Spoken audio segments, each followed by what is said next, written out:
Sinikka, 88 years, a former fabric shop saleswoman, and Mauno, 90 years, a former carpenter, live in a one-story detached house on the outskirts of the city center. Home care workers visit them twice a week to dispense their medicines and support them in their daily activities. Mauno uses a walker because he has fallen down a few times at home. Sinikka doesn't have any aids, but she prefers to use walking sticks when she goes out.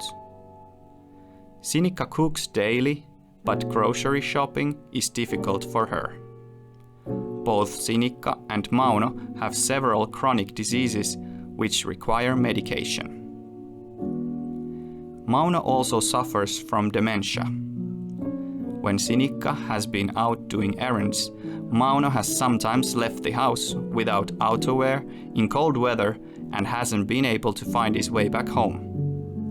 Luckily, the neighbors have noticed this and helped him to get back home. Their daughter lives 10 kilometers away from them, and she has contacted the home care workers. The daughter is worried about her parents living at home, with home care workers visiting them only twice a week. Sinikka and Mauno would like to live in their own home as long as possible, and their daughter wants to have some additional information about the different options that could make this possible. After the daughter contacted the home care workers, a practical nurse visited Sinikka, Mauno, and their daughter. They discussed about the options offered by welfare technology in supporting Sinikka and Mauno's continued living at home. The practical nurse suggested that a multi-professional team visits Sinikka and Mauno, after which a plan using welfare technology based on their needs would be made. A multi-professional team consisting of the practical nurse from home care, a welfare technology technician, and a security specialist visit the couple. The daughter has also been invited to attend the meeting as next of kin. The team assesses the situation and presents welfare technology solutions that are suitable for the life situation of the elderly couple and their needs. Mauno's dementia and risk of falling are the greatest problems that arise in the discussion.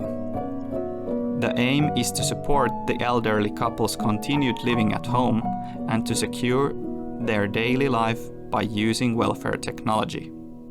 The team promises to deliver a welfare technology plan with costs. The multi-professional team gets together to finish the welfare technology plan and the practical realization of installment. Everyone brings their own expertise to the planning.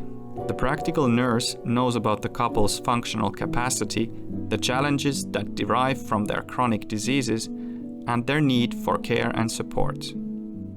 The security specialist has knowledge of factors that affect the security of daily life and offers solutions for them. The welfare technology specialist knows about the different devices and sensors that could meet the needs of Sinikka and Mauno. A finished welfare technology plan with costs is then presented to Sinikka and Mauno and their daughter. They agree to the plan and a service agreement is drawn up. This agreement includes details of the devices and the services provided. A date is set for the installment of the devices, after which Sinikka and Mauno will also be trained to use them. The welfare technology and safety device technician comes to install the devices on a previously agreed date. The technician installs a base unit for the telecare system and sensors connected to it. A bed sensor detects the weight of the person in bed and reacts if that person gets out of bed. If the person gets out of bed or falls from it, An alarm goes to the service provider through the telecare system. A delay can be defined to the alarm to allow, for example, the client's visits to the bathroom. A carpet sensor gives an alarm when someone treads on it. The carpet sensor is usually put next to the bed or in front of the door. A door sensor is installed to the door. The sensor activates when the door is opened. The door sensor operates together with a motion detector. The motion detector monitors changes in the temperature of the area. If the door is opened and the motion detector does not detect any motion, which means that the apartment is empty, an alarm goes out to the telecare system. The system can be timed to operate only at certain times of the day. The base unit for the telecare system is positioned in a central place in the apartment.